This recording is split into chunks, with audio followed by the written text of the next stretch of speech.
चंदनपुर की सर्द रातों में एक अजीब सा सन्नाटा छाया रहता था। गलियों में कुहासा इस तरह लिपटा रहता मानो कोई अनकही कहानी हवा में तैर रही हो। अर्जुन शर्मा अपने पुराने स्कूटर पर सवार उस सनकरी गली से गुजर रहा था जो पुरानी हवेली की ओर जाती थी। वह हवेली जिसके बारे में बचपन में दादी की कहानियां सुनकर वह रातों को डर से कांप उठता था। अदृश्य दरवाजा, दादी फुसफुसाती थी, जो सिर्फ उन्हें दिखता है जिन्हें वह चुनता है।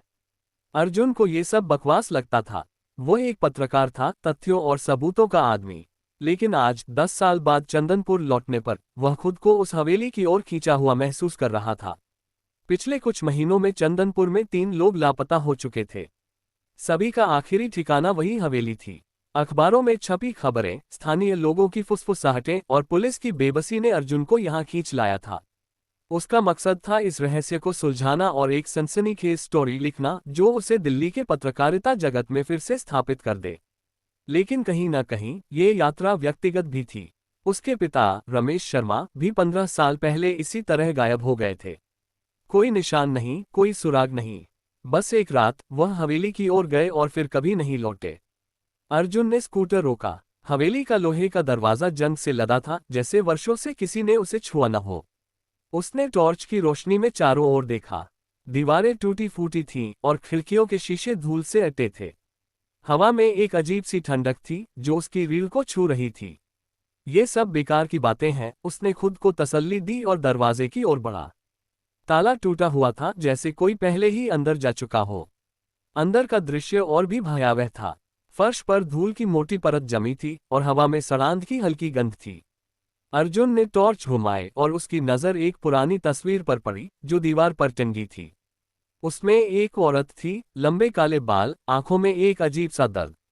कोई पुरानी रानी होगी, उसने सोचा और आगे बढ़ा। तभी उसे एक हल्की सी आहट सुनाई दी, जैसे कोई फुसफुसा रहा हो। उसने पीछे मुड़कर देखा, लेकिन वहां कुछ नहीं था। वह हवेली के गलियारे में आगे बढ़ा, जहां अंधेरा और गहरा होता जा रहा था। गलियारे के अंत में एक दीवार थी, सादी, बिना किसी निशान के। लेकिन स्थानीय कहानियों में यही वह जगह थी जहां अदृश्य दरवाजा होने की बात कही जाती थी। अर्जुन ने हंसते हुए दीवार को छुआ। क्या बकवास है, वह बड़बड़ाया। लेकिन जैसे ही उसका हाथ दीवार पर पड़ा, एक ठंडी लहर उसके शरीर में दौड़ गई। दीवार हल्की सी कांपी और एक क्षण के लिए उसे लगा जैसे कोई अदृश्य रेखा उभर रही हो, एक दरवाजे का आकार। अर्जुन, एक आवाज ने उसे चौंका दिया। वह पलटा तो देखा, मीरा राठौर, उसकी बचपन की दोस्त, गलियारे के प्रवेश द्वार पर खड़ी थी। तुम यहाँ क्या कर रहे हो? मीरा की आवाज में चिंता थी। वह एक इतिहासकार थी और चंदनपुर के पुराने मिथकों पर शोध कर रही थी। मैंने सुना तुम शहर में आए हो, लेकिन ये हवेली, रात के इस समय। मुझे जवाब चाहिए, मीरा, अर्जुन ने कहा। उसकी आंखें अभी भी दीवार पर टिकी थीं। ये लापता लोग, मेरे पिता, सब कुछ इस हवेली से जुड़ा है। और ये अदृश्य दरवाजा, मुझे नहीं पता ये सच है या नहीं, लेकिन मैं इसे खोजूंगा। मीरा ने एक गहरी सांस ली। तुम्हें बाबा श्यामदास से मिलना चाहिए। वह इस हवेली और इसके रहस्यों के बारे में बहुत कुछ जानते हैं। लेकिन अर्जुन, ये जगह, ये साधारण नहीं है। अर्जुन ने दीवार की ओर फिर से देखा। उसे यकीन था कि उसने कुछ महसूस किया था।